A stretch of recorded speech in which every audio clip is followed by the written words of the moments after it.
Fellow Falcoholics, what is up? Welcome to episode 332 of the Falcoholic Live. I'm your host, Kevin Knight, at Falcoholic Kevin. Join my co-host, Adnan Ikic, at Say Which Way. We are going to be breaking down the latest news and notes from Falcons minicamp on today's show, getting into who's there, who isn't there. Spoiler alert, pretty much everyone is there. There's just a couple people not practicing. Very little drama, unfortunately. If you were here to listen to drama or hear about drama, not much of that to report on. Thankfully, we do have some fun tidbits about the rookies. We talk a little bit about some injury updates we've got. But before we get into all that, want to, of course, welcome in Adnan Ikic. Adnan, how are you doing tonight? I'm doing well. I'm kind of getting tired of the rain over here. Atlanta's been an absolute rainforest for the past 2 or 3 weeks. It's just been, that's how it gets here. It gets nonstop. It's a pretty wet city, pause.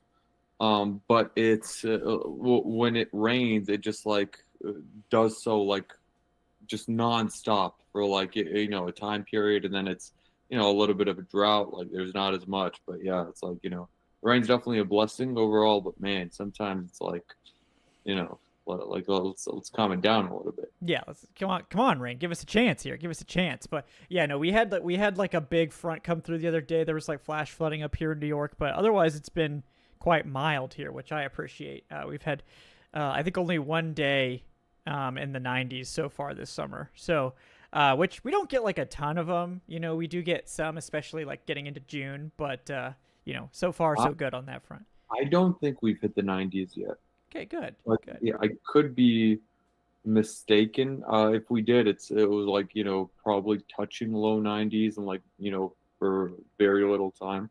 I'm looking at it now, you're into the summertime, but it's going to be between 70 and 87. It'll hit 88 in a couple weeks is what the app is saying, but it should be mostly mid 80s and then low 70s in the morning. So it's definitely not unbearable. Good. Yeah. I went down to Tampa for Memorial Day weekend, and yeah, no, that was unbearable. Yeah. It was mid 90s and humid down there, and it was May, and everyone over there was oh yeah, this is nothing.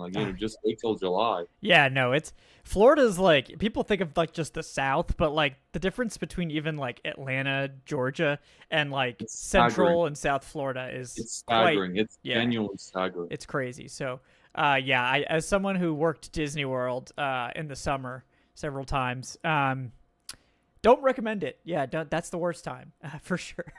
It's brutal out there. But guys, we got a lot of great football talk for you today. Getting into Falcons minicamp, and we're going to be joined by Myles Garrett. He got pulled into, I don't know, live TV responsibilities or something. I guess Myles has, an important job or something. So shout out to Myles, though, for sure. And we will get Myles on probably next week or the week after to get his takes about how the team's coming together. We will have Daniel Flick joining us for Friday's recorded podcast as well. So we got lots of on-the-ground reporting coming your way. Before we get to that, real quick, I want to bring you guys a word from our sponsor, BetOnline, folks. BetOnline is the world's most trusted betting platform and your number one source for all your sports betting action. Baseball season in full swing. We've got Ronald Acuna and maybe nothing else with the Braves. I don't know. I don't want to. I feel like every time I speak about the Braves, things get worse. So I'm just going to try to put a pin in that. But there's also the NBA Finals. We're deep into the finals, the NHL Finals as well. BetOnline's got more ways than ever to stay in on the action with the latest odds, news, and scores, even live in-game betting options while the games are being played. We keep the dog days of summer rolling with the largest selection of odds on everything, with updated odds on UFC and boxing, tennis, NFL futures. BetOnline is the best source for all your sports wagering info. So in between games, you can also head on over to BetOnline's casino. They've got all the top Vegas-style games, poker, blackjack, live slots, all that stuff if that's your thing. And when you sign up, make sure to use our promo code BELIEVE. That's BLEAV to get access to the latest promotions. BetOnline, the game starts here. All right. Adnan, let's get into it a little bit. I know that what everyone wants to open the show with is the Kirk Cousins drama or lack thereof, as Kirk Cousins, as we expected, shows up to mandatory minicamp. Not a whole lot going on there. Kirk Cousins shows up, he practices, he's out there on the field. Not really much there. I know there does seem to be this desperation for there to be drama with Kirk Cousins. Not necessarily from Atlanta media at all, but from just the national media, just hoping for any story they can latch onto, which we understand, folks. Like, we do understand the need for stories right now, but not much going on there. And were you surprised at all to see Cousins show up and not really cause any trouble at all? No, I'm not, because Kirk doesn't seem like the type to really sort of, dig his heels in the sand and to, make a huge dramatic spectacle of, uh, of contract negotiations. I mean, we've seen it throughout his career. He's a guy that sort of went through the tag 2 times in Washington. I think one of my favorite case studies in quote unquote beating the franchise tag, because the way you beat the franchise tag as a player is, sort of let yourself get tagged twice, and then no team has the cap to tag a quarterback a third straight year or any position. I don't think any player has ever in NFL history been tagged 3 straight years, because the bonuses are exponential. It like stacks on top of like the last year's like salary. I think year 1 to year 2 is like a 10% raise after he was already getting top 5 position money, and then I think year 2 to year 3 is like 25% or something, unless they changed it. And I mean, yeah, Kirk Cousins sort of, he wasn't really holding out for a new contract in Washington despite being tagged multiple times. He got out of there. He went to Minnesota. We haven't really ever seen him like cause a ruckus, cause a stir. So it's like, I'm not really surprised. He's making a lot of money. I think he got cut like a very large check for being at minicamp on that first day. So, he's still making his money. He's still one of the highest paid quarterbacks in the league from a cap hit perspective, certainly. And I think he's going to just play the game. Like, he's been very, very good. Him and his agent have been such experts at sort of playing this game with teams and just sort of beating them with patience. Because, I mean, for Kirk Cousins, this season, maybe he's not going to start, but he's going to collect a rather large game week check every week for not really having to do much, not having to put his body on the line. So, like Kirk Cousins is not the guy you're going to get a huge sort of dramatical spectacle out of. Yeah, and that's just kind of who he is, and I think people keep wanting to make him this guy who's going to cause drama or cause problems, and he just doesn't. And that's part of the reason, I think the two of us were very much on the side of we should just hold him, not do a cut that's going to age poorly to like quote unquote get him out of the building because he's going to cause all these problems. He's not causing problems. Like he's there. He's trying to show teams that he's healthy. I think he'll be cooperative in a trade. I mean, he's not going to take any trade to any situation, but I think he'll be mostly cooperative in a trade. And, I think people underestimate that, when I say we're waiting on a quarterback injury, quarterback injuries can happen to anybody. So it's better to have Kirk on the roster if there's no offers than to not have him on the roster and then need him later. You don't want to make that mistake either. So hopefully a good offer will come along towards the end of training camp, preseason, whatever. And unfortunately that means some other team's probably going to have an injury. It just is what it is, right? Like, that stuff happens. Yeah, so it happens every year.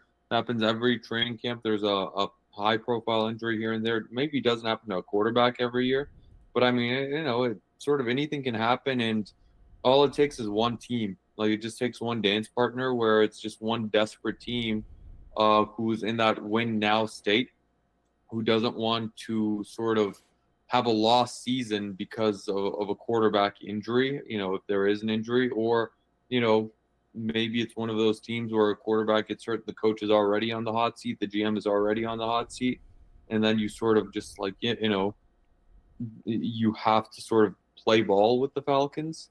I mean, sure, the Colts, hit our line. Like, right now, Anthony Richardson hurt his shoulder.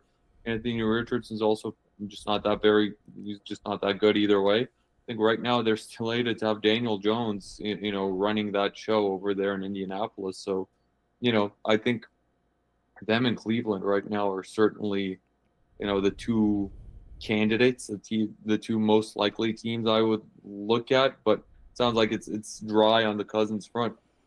The Falcons really were not aided by Aaron Rodgers, coming back, because I feel like Atlanta could have sort of held Pittsburgh's feet to the fire a little bit if Rodgers decided to retire fully.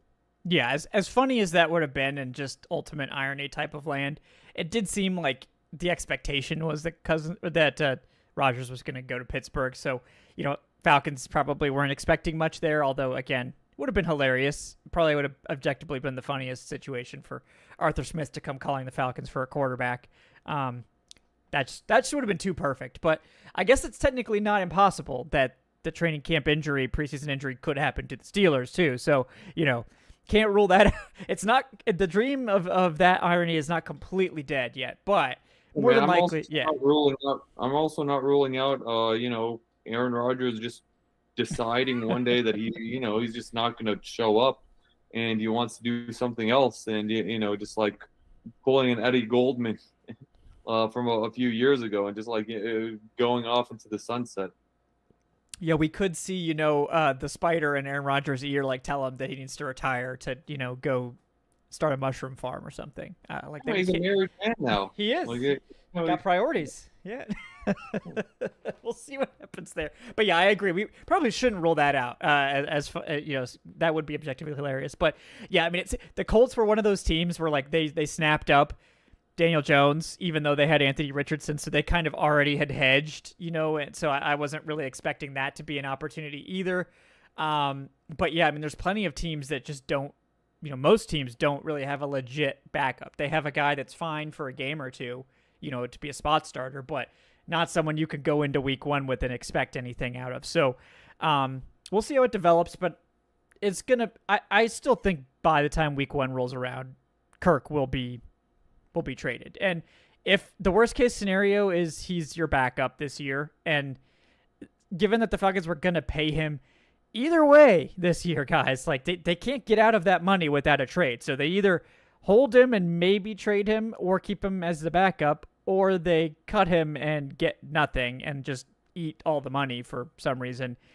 All it's costing you is maybe $10 million next year, which, like, if anyone signs him next year, that money is sort of paid back to Atlanta. So, if they sign him for $10 million, it's not going to cost the Falcons anything, guys. So remember, not as big a deal as you might think. But that saga is going to continue quietly. It won't be quiet for the national media. It'll probably be like a daily, topic. But for the most part, it'll be pretty much a non-issue for a while. So we'll see how that develops over time.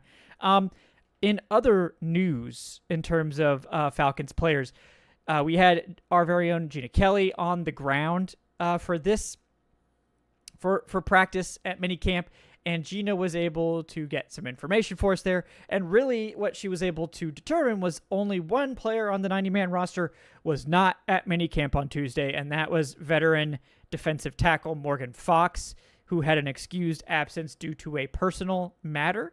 That was really the only guy that was absent. The rest of the guys who were out, I believe Taryn Wack, the Falcons reporter, had a list of guys that were not on the field, and that included Kadero Hodge, Kyle Pitts, Kevin King, Troy Anderson, Braylon Trice, Caleb McGarry, David Onyemata, and of course Morgan Fox, who was excused. And that's just sort of a vague guess. Like, they didn't do like an official injury report or anything, but I don't really, Morgan Fox is an excused absence, not a big deal. He's a veteran. I am wondering about some of these guys, obviously Kyle Pitts and that injury, we've talked about it a little bit. Now we know for sure. I know some people were speculating that McGarry's absence was maybe contract related. Now that seems like he's nursing some sort of minor injury that the team is being, pretty careful about, although he was there and apparently did take some reps, according to somebody. That's mostly an undisclosed injury, but any of those names that you're sort of wary of at this point in the process, Adnan? Well, honestly, only Kyle Pitts, and only because of all of the speculation surrounding him, to the point where I'm thinking, maybe this could be, if the Falcons were really trying to, look to make a move, then it would be wise to keep him out of any action and to sort of preserve his health as long as they can, just so that, if they are in active negotiations, there's not something that happens where, there's an injury and that sort of derails that. Now, that's just my speculation. I'm not, saying that that's actually happening. It could just be, a foot issue the way that they've been reporting it. But just given all of the speculation, it would make sense, if the team was actively shopping him, that they would probably want to keep him out. The rest of the names, I mean, all of those guys are veterans. Caleb McGarry's already taking some snaps. It's like, it's not really anything to worry about. We're in June. We're in like early to mid June. I'll be more worried if, those guys if we get in a training camp and those guys are missing like multiple training camp days, then it's like, okay, what are we doing? Like what's the status? Like, are these guys actually injured? I think outside of maybe Kyle Pitts, I'm not really thinking anything of that list of veteran names. I will say though, I don't sort of understand. So hear me out. I don't think that the whole holding out sort of journey, I don't think that's sort of the best way to get these results for contract negotiations. I mean, we've seen it for, I want to say decades at this point. Player refuses to show up to mandatory minicamp. Player refuses to show up to training camp, and he's getting fined, and he's getting fined, and he's getting fined, and he's getting fined. And I mean, we've sort of seen that happen, so many times. I think Brandon Jacobs a few years ago with the Raiders didn't show up until like a few days before the regular season started, and nobody's really going to start sacrificing game checks. But then, at that point, if you haven't, that's sort of the leverage. I think the new play, at least nowadays, and this is just me on a straight tangent, just because I've seen it work like a couple times over the past few years, is holding in. Like I remember TJ Hawkinson with Minnesota. It's one of those things where the player shows up, the player is in the building, so he's not getting fined or anything. But all of a sudden, like an injury, pops up, and it's like, oh, it's something with my back, it's something with my hamstring, something where it hurts and I can't really participate in practice. I'm not really going to be able to participate in the game. But if you give me this new contract, then all of a sudden it'll be magically healed. So if I was a player looking for a contract, I feel like that would sort of be the play, like for me personally. But that's just me going off on a straight tangent just because I wanted to talk about it. Yeah, no, I think that I agree with that take. I mean, I think it's mostly like ineffective. I mean, there's some guys where I think it does make a lot of sense for guys to hold out, like a Trey Hendrickson, right? Like, he's kind of been done dirty by the Bengals. I don't blame him for not wanting to do it. The Bengals are their own like sort of special case. They're not even signing Shamar Stewart, and it's like, all right, how hard can it be to sign your rookie? Like, it only happens to them. But yeah, continue. Yeah, exactly. So that's kind of its own thing. But I think ultimately, I'm not sure that anyone here is actually like holding out or doing any of that stuff. I agree, like that it's also kind of pointless. I'm not saying that anyone is holding in on the Falcons. I'm just saying, if I was a player and I was in a contract dispute, I'm going that route instead of, just the traditional holdout route. Unless you're just a superstar quarterback where the team has to give you your money or they're just going to be completely screwed. That's a different, these like massive megastars, or they're like, they can create their own leverage. Yeah, they can. It's just the way these contracts kind of work. But yeah, I mean, I think ultimately, like you said, none of these, guys that aren't practicing are concerning at this point. I think Kyle Pitts, everybody always worries when it's Pitts because, he has dealt with a lot of injuries. But there's no need to rush a guy onto the field in mandatory minicamp. I mean, I believe Raheem Morris described minicamp, in his words, according to Gina, as, quote, a big-time jog through. So, keep in mind that's what guys are missing, right? Like, guys that have been in the system for a year and stuff like that, it's just not something that we should be overly concerned about if they're being cautious with the injuries, and you should. There's no need to rush these guys back onto the field. Kadero Hodge, I don't know what's going on there. The same thing with, like, we haven't really heard any updates on, like, King and Anderson. I know Anderson's still, like, rehabbing something minor. Anyamata is maybe more interesting given that, there's questions about whether he may be released for cap savings at some point. Who knows? But Trice is still, apparently rehabbing. They expect him to be back for training camp. So there's not really anything, I think, too alarming or noteworthy from this list of guys. I think we're looking at a situation where the Falcons are pretty much all hands on deck, and those that aren't here at the moment, not too big of a deal.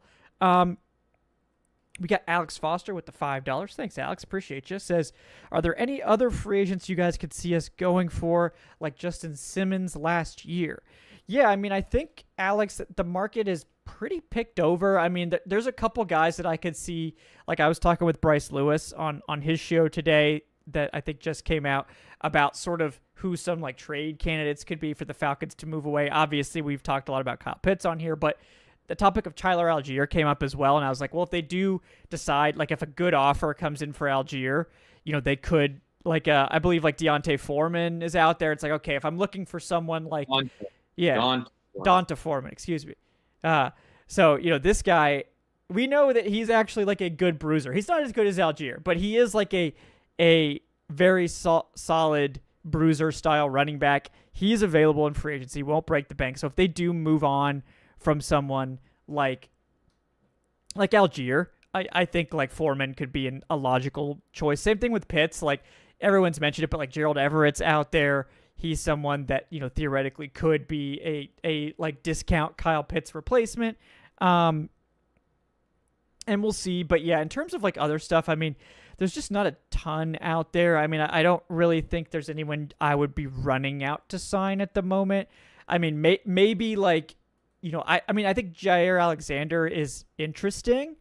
To me, that does kind of create, like, a weird competition outside. But, like, I think Jair Alexander's main issue is that he can't stay healthy. So if Alexander is now competing with Mike Hughes and you sort of have, like, may the best man win out there, and maybe, like, Alexander does win that battle, but you've got Mike Hughes behind him as, like, a really good, like, depth corner, I'd feel better about, depending on Jair Alexander if I got a guy like Mike Hughes behind him, right?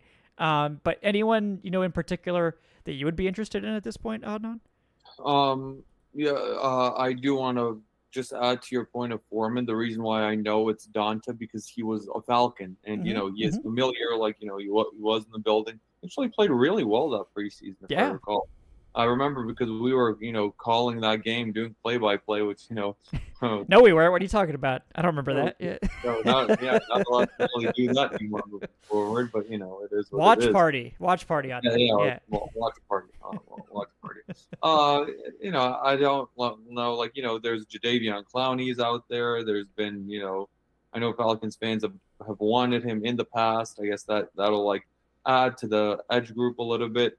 The guy that I think would probably make a lot of sense, who's not a free agent right now, whom the Falcons will have to wait until he possibly hits the free agent market, would probably be Jalen Ramsey, just because of the sort of familiarity with Raheem Morris. Morris, of course, was his defensive coordinator with the Rams.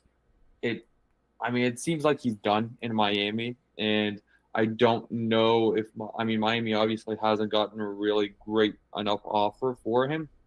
So if they decide to, we are post June 1, so if they decide to just sort of cut their losses, save the cap space, then I can see the Falcons giving Ramsey a very nice hard look. And I don't know what Atlanta's cap situation is, but it's always for them. They can always sort of, plenty of sort of cut candidates still on the roster right now. The number one guy I'm looking at, whom I'm still, sort of shocked is still on the roster, is David Onyemata, who I think is like a $17-18 million cap hit, where, if a Ramsey comes available and you need, the cap space to sign him, you can easily move on from Onyemata, or if you, trade Kyle Pitts between now and then, there's plenty of avenues, and that's not even talking about any of the restructures that the team can do, which is more of the traditional way of bringing up space this time of year. But there is plenty of stuff the team can do when it comes to the free agent market. It's just, I don't think anyone is worth that sort of, effort at the moment. But, that could easily change come training camp time. The team didn't sign Judon or Simmons until August, remember? Yeah, exactly. So I think it's more like a situation where we might see, what happens over the course of camp, because I really think they want to give like Billy Bowman every opportunity to win the slot job, and give Xavier Watts every opportunity to win the safety 2 job. But, for whatever reason, those guys are not, where they need to be at that point. You could see like another safety brought in, or maybe the Falcons just give the job to Jordan Fuller or whoever. Same thing at corner. Like, we could see like Mike Hilton still out there as a reliable slot corner. He could be someone that gets brought in late, if there's a need. But there's like a decent group of like secondary guys still on the market. I mean, Asante Samuel Jr. is still unsigned. I wouldn't mind just seeing like what he wants, and maybe he can play slot, or just add some playmaking to the secondary. So there are some interesting guys out there. I think the Falcons' corner depth could stand to be improved, but I think the Falcons want to see how these guys shake out first. Yeah, Falcons can always have a reunion with Judon or Simmons if they want. Both those guys are still unsigned. Yeah, I mean, maybe Simmons is the most likely at this point. I mean, like, maybe make it a yearly tradition where you just sign them every August. So yeah. Who knows? Yeah, I know a lot of people were excited about Jermaine Pratt. He already re-signed elsewhere.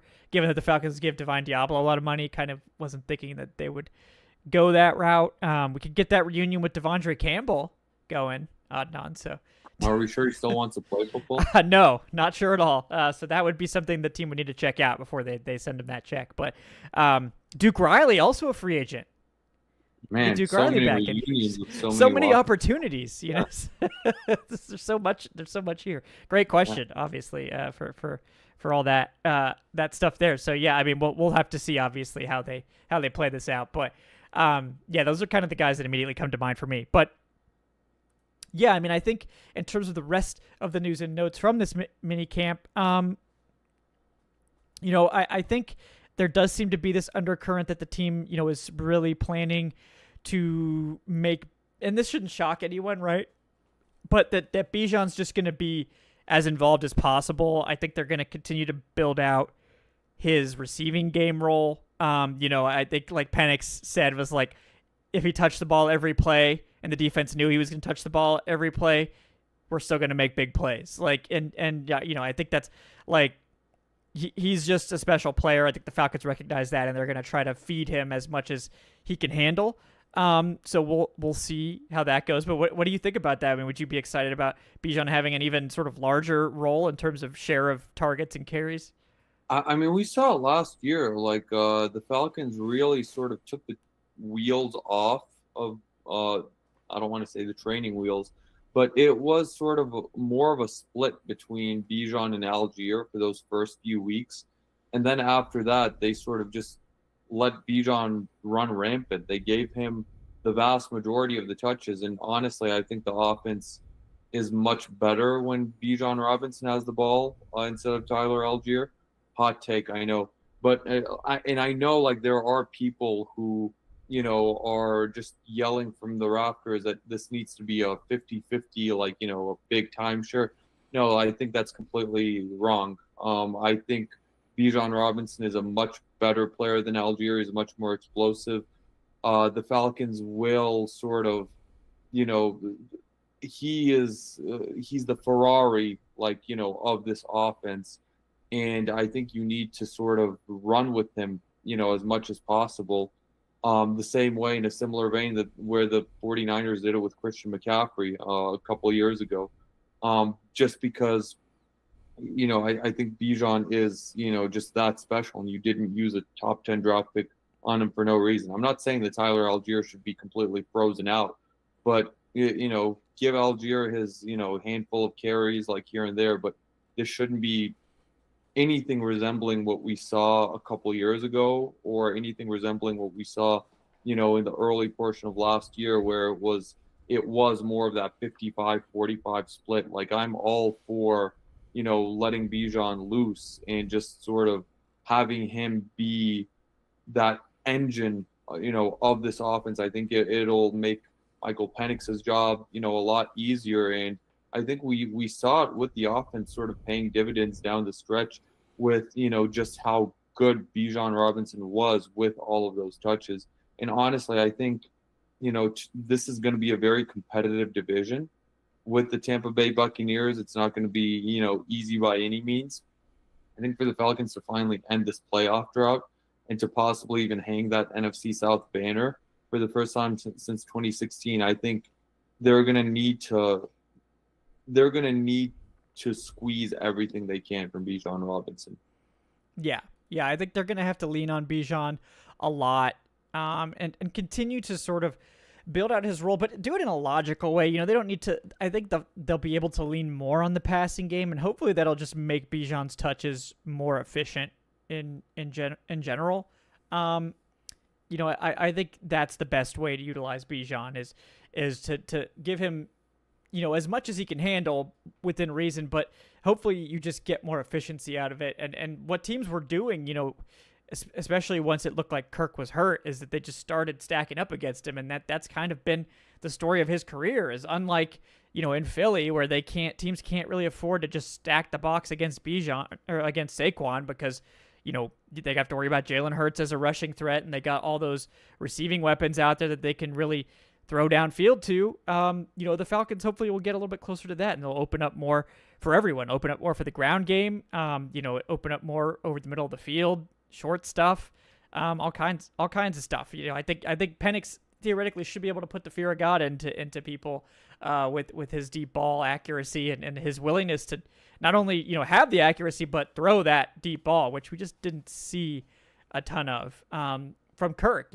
for various reasons. But I'm excited to see how that turns out, and I think that could be a real good setup for Bijan and this Falcons offense as a whole. In terms of other stuff, I think one of the takes I saw was that, Casey Washington looking good. And I know there's a lot of Casey Washington fans out there. This is a suddenly sort of crowded receiving room. I don't think this is necessarily a situation where you can depend on, for Casey Washington, like he could depend on getting a roster spot, given all of the guys that have been brought in. None of them are like insurmountable challenges. These are all sort of like guys that, theoretically are on even footing with Washington. I know Nick Nash is a favorite of mine, and he's sort of in that mix as well. They brought in, XFL star Mekhi Polk. They got, Quincy Skinner, who's another sort of high paid UDFA addition, Chris Blair, who has flashed at times. And, I don't know, like Carroll Hodge is probably in his own category. I think he's in contention for wide receiver 3 more than like sort of end of the roster wide receiver spots. But what do you think about Casey Washington and sort of his opportunity given his clear connection with Penix? Yeah, I mean, look, they had a clear connection during camp last year. Because Penix was mostly running with the twos, and Casey Washington was, honestly, like his primary sort of wide receiver. It was him and Rondale Moore, because, I think I was reporting on it heavily last year when I was down at camp that Ray McLeod was the one getting all of the snaps in the slot, and Rondale Moore had sort of been relegated to that wide receiver 4 spot, and the wide receiver 4, wide receiver 5, those were the guys that Penix was working with. I think we saw Casey, make a few plays here and there during the regular season as well. He's going to be He's going to have the inside track when it comes to, the early lead. Casey Washington has already sort of been on the roster for a full season. He knows the playbook. He's familiar with the coaching staff. He's familiar with Michael Penix. I mean, he was drafted, by this front office, by this regime. I think all of that sort of matters. And all of that is going to give him, a little bit of a lead over, guys like, Makai Polk, guys like, Jamal Agnew's there, Dylan Drummond is there, Chris Blair, the guys that weren't really, they weren't on the 53-man roster last year. So I think right now the Falcons have their top 4 wide receiver spots locked up. In, London, Mooney, Ray's the wide receiver 3. Kadaryl's the wide receiver 4, and he gets that, sort of auto bid on the 53-man roster because he is your best sort of gunner on special teams, and he's your specialist in special teams. So that leaves 2 more spots. And I mean, Casey Washington is in, I'm going to say, the best possible position, or he's in the best position in comparison to his contemporaries and in comparison to the guys he's sort of competing with. But, don't get me wrong, he will have that little bit of a lead to start training camp. I think he's going to be the sort of wide receiver 5 to start training camp. But we've seen it in camp. All it takes, the pads come on, especially after the pads come on, all it takes 2-3 days where, let's say a Nick Nash really starts showing out. Doesn't take too much when you're talking about that part of the depth chart for the coaches to start shuffling around the roster a little bit and to start shuffling around lineups a little bit. So, just because Casey Washington is going to be in the lead for that, roster spot, it doesn't mean that it's a given that he's going to end up on the 53. I think he's firmly going to be on the roster bubble.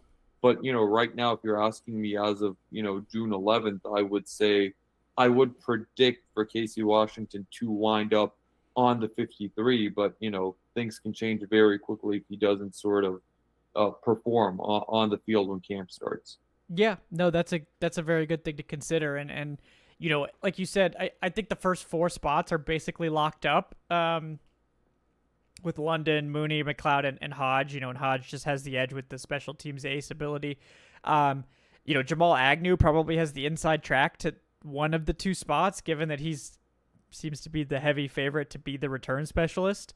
And if it's not him, I'm not really sure who it would be at this point. So, if Agnew goes down or isn't looking good, they'll probably bring in like another return specialist to contend for that job. So, I don't really. So you're really looking at one spot for Casey Washington and Nick Nash and Quincy Skinner and all these guys, Chris Blair to fight over. And, so it looks like once again, Adnan, wide receiver 6 going to be the most interesting and hotly contested camp battle of them all. And it seems like a yearly thing.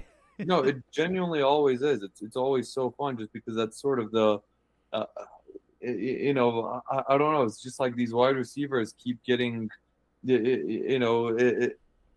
like they keep being given these opportunities, and I don't think it's a case just on the Falcons. I think it's just because the wide receiver spot, most teams carry like 6 of them, so it's not like, all right, quarterback, who your starter is going to be. Most teams know their backup's going to be. Even running back, most teams really aren't carrying.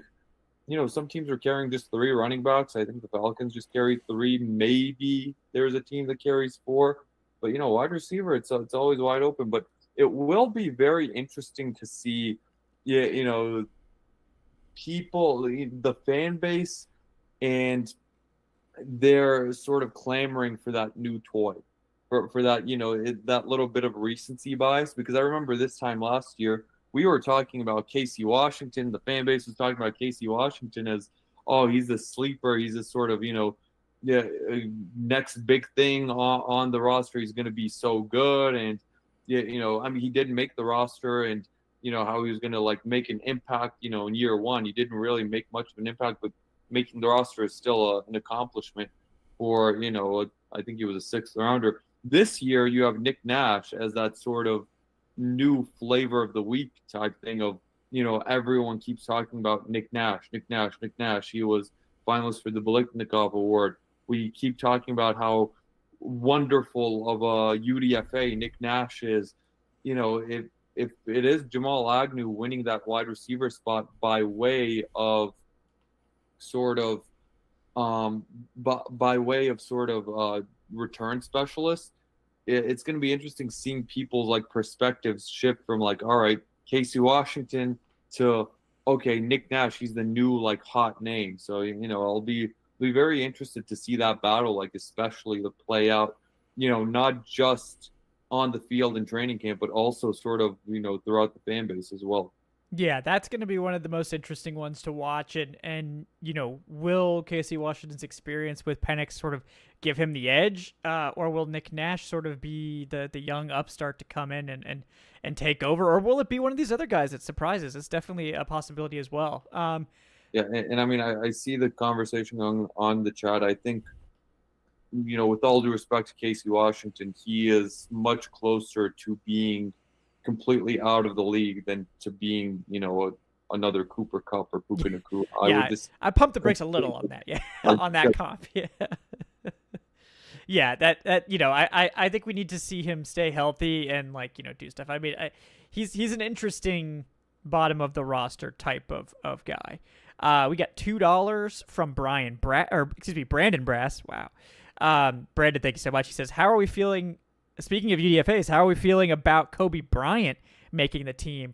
I mean, haven't really heard too much about like the defense, and it's because it's basically walkthroughs. Like most of what we're going to see is sort of routes on air and some install type stuff and sound bites. But I do think that like Bryant has the inside track to being like the CB6. I do, however, one thing that we should mention, right, is like if the team does add one of these corners that we talked about, like Jalen Ramsey, Jair Alexander, that probably means Kobe Bryant is not making the roster. So keep that in mind. If you're clamoring for those guys, you're probably pushing Kobe Bryant off the roster. But are you still pretty bullish on Kobe's chances of making it, Adnan? Yeah, I right now, yeah, I think Kobe Bryant, looking at the roster as it is, I'm with you. I'd sort of give him the inside track to win one of those cornerback, spots. I mean, right now, let's name them off. You have Terrell, Mike Hughes, Clark Phillips, and Billy Bowman Jr. That they just drafted Billy Bowman as well. I think those are four guys who are sort of locks, and then probably D. Alford as well. They did bring him back. So then after that, you have sort of you're gonna have a battle. I mean, Keith Taylor is there. Kevin King was already on the team last year.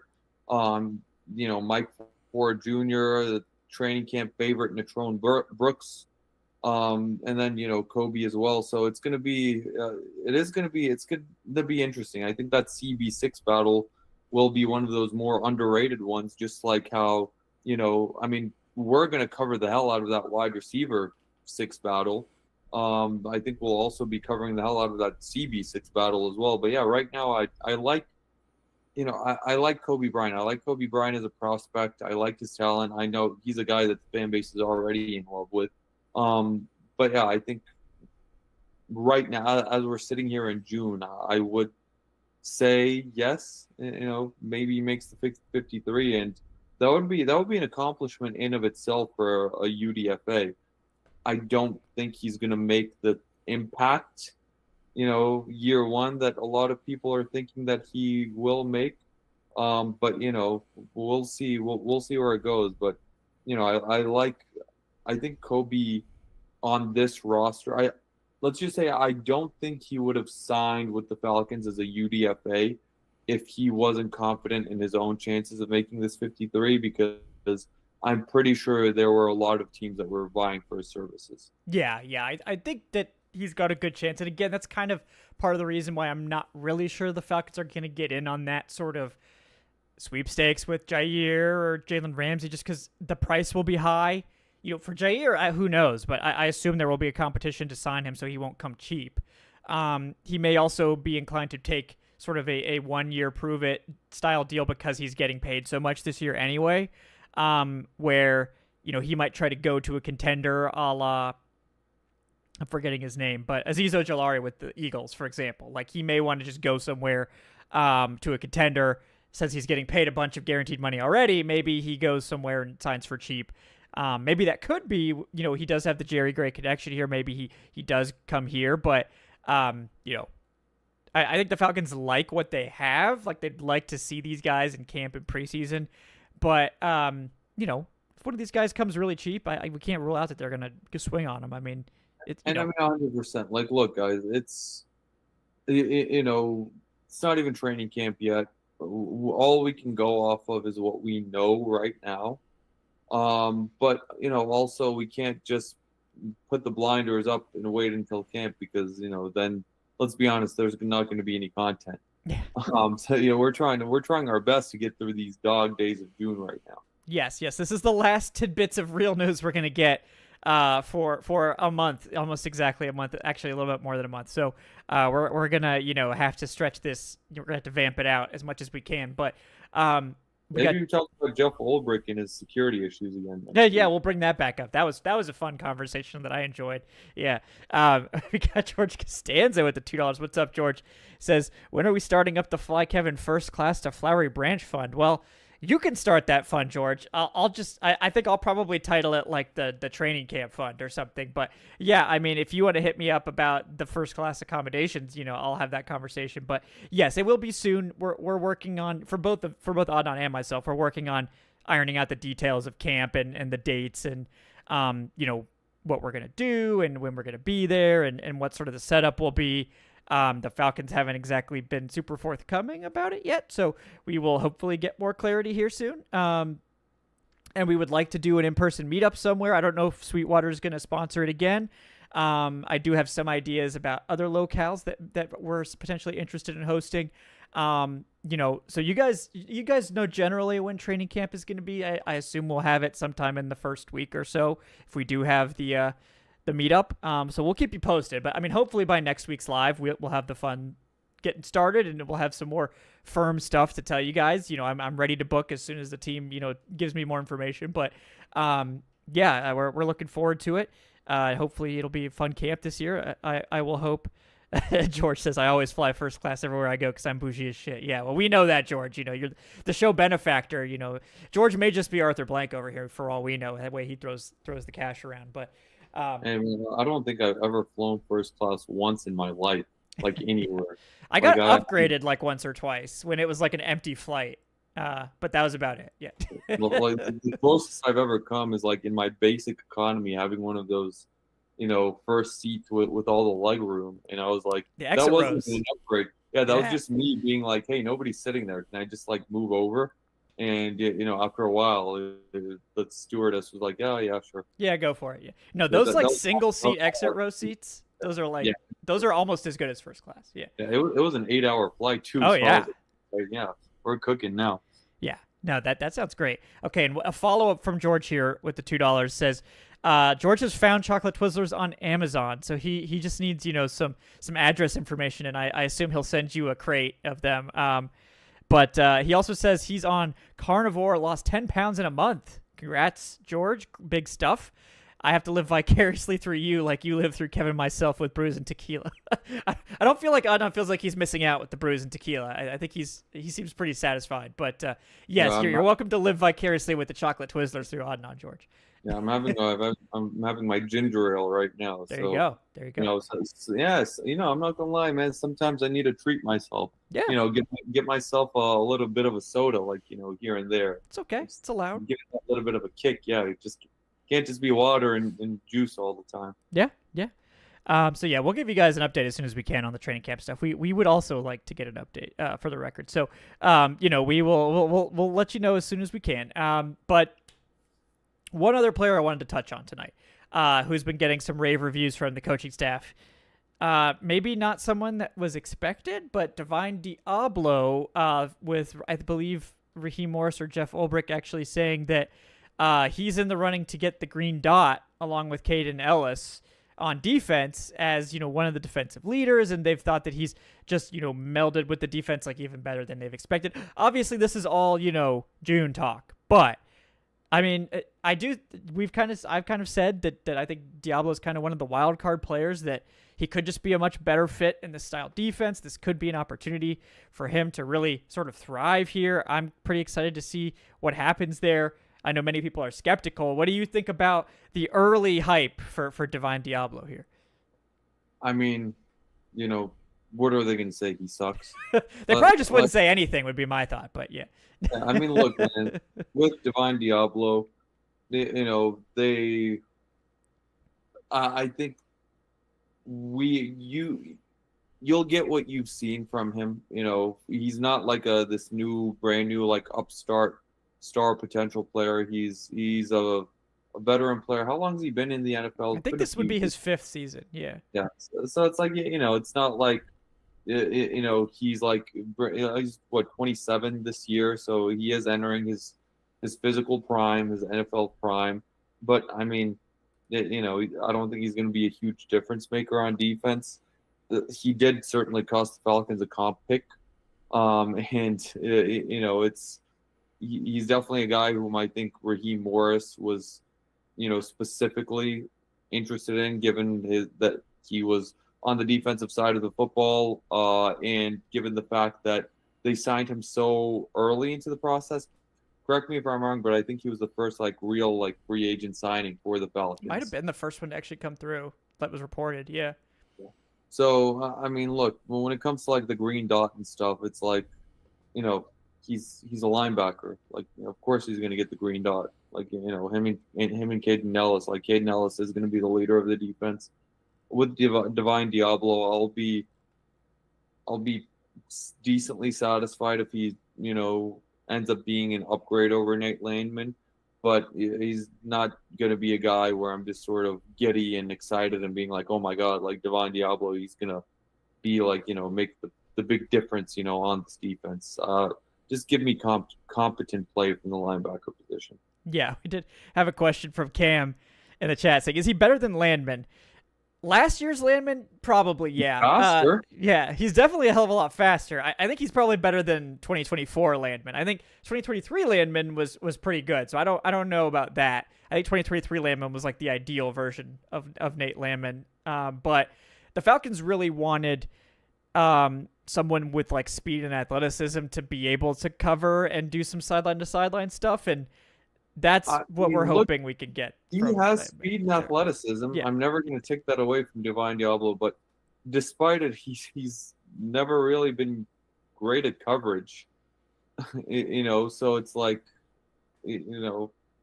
see. PFF hates his coverage, that's for sure. I know. I think Trayshawn did more of a deep dive because Trayshawn and I share a disdain of PFF's coverage metrics, but he came away slightly more enthused about his coverage, I think, than the PFF grades would have you believe. So I'm hoping that there's a pathway for him maybe to be a little bit better than expected there. And I just think the fit in this defense is better, but maybe that's just hopium. I don't know. It's June. But I am really interested to see how he turns out, because I think that is one of those wild card moves that could actually end up paying off quite a bit if he can be just a good linebacker for them when they, especially at the role they've sort of signed him to be a part of. And then Rod asks, do we still have JD Bertrand? Yes, we do. Haven't heard much on him. Yeah, they still have JD. I think, we'll see. It's year 2 for Bertrand, and I think obviously guys can have a bigger impact in year 2. He doesn't have a clear pathway to the field right now. Maybe, he's fighting for third linebacker with Troy Anderson. I know the Falcons also converted Malik Verdon to safety, to linebacker. He was a safety, so he's got some competition there. They have a couple special teams aces in Nick Kubitz and Caleb Johnson that they added as well. And those, a lot of times that fourth linebacker is going to be a special teamer. So, I think Bertrand certainly can play special teams, and I kind of doubt any of those guys displace him. But I think the path to playing time in this linebacker core is getting kind of tough for Bertrand at this point. He may need sort of an injury to get on the field. We got George Costanza with $2. Again, thanks, George. Says, going back to the Kobe Bryant signing with us as a UDFA, having Coach Raheem has to weigh heavily on that.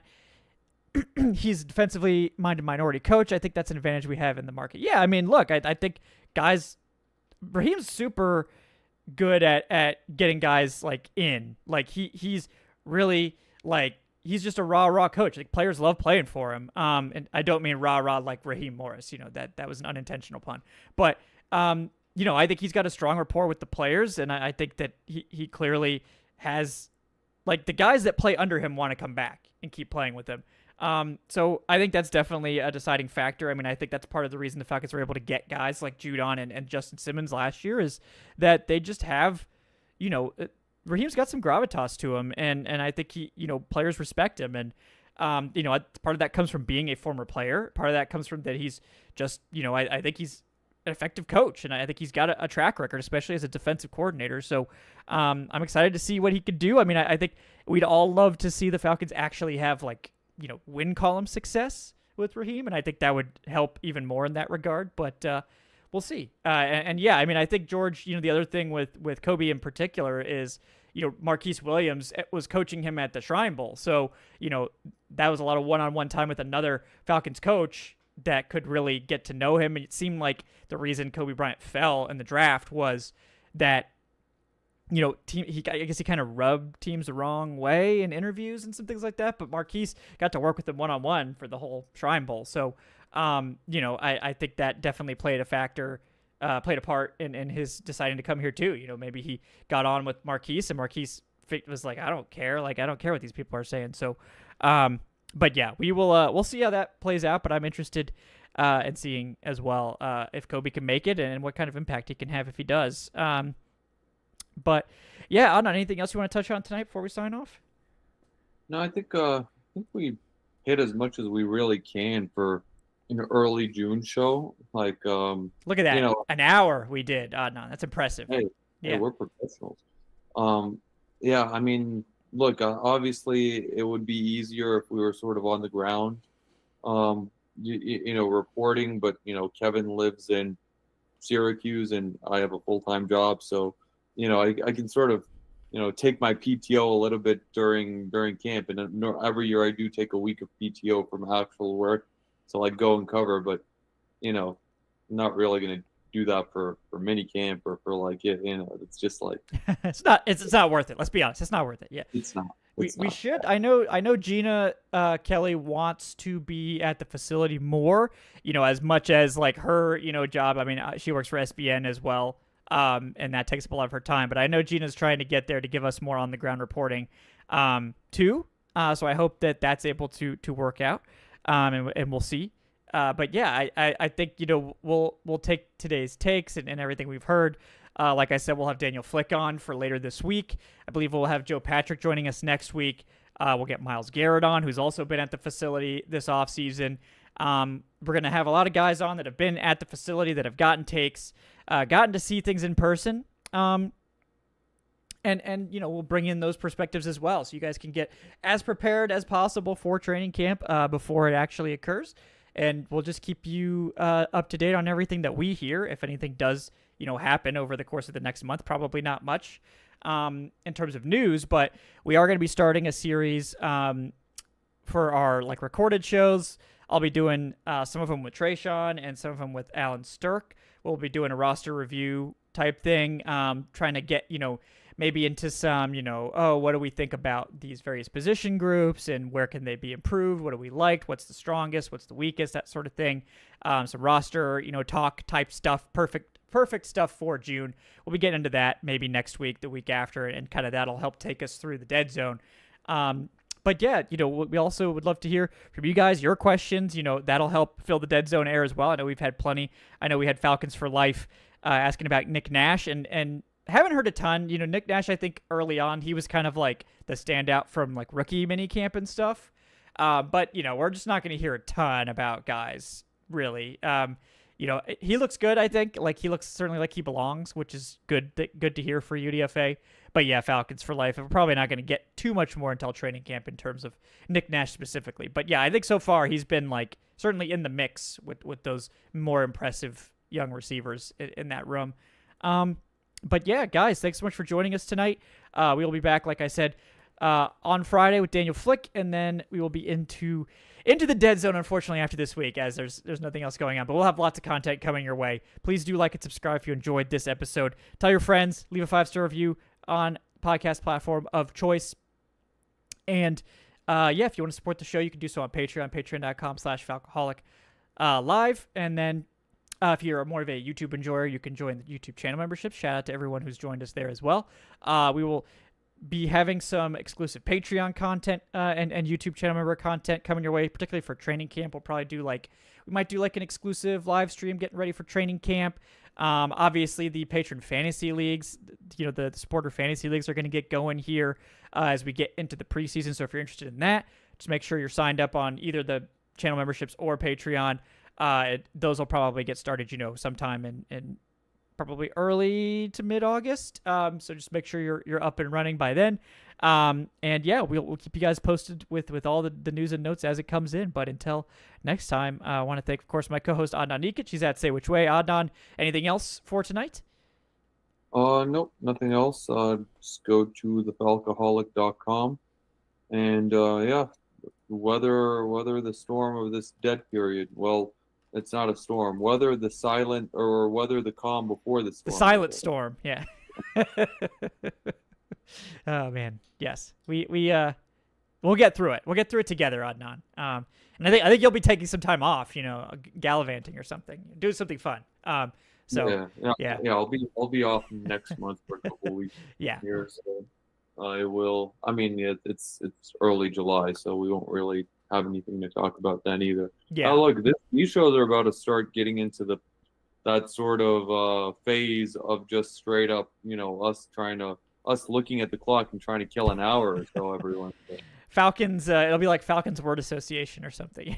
It may even be at some point we'll probably just do some mailbag type stuff, or where you guys can just ask questions and we'll just answer fan questions and things like that.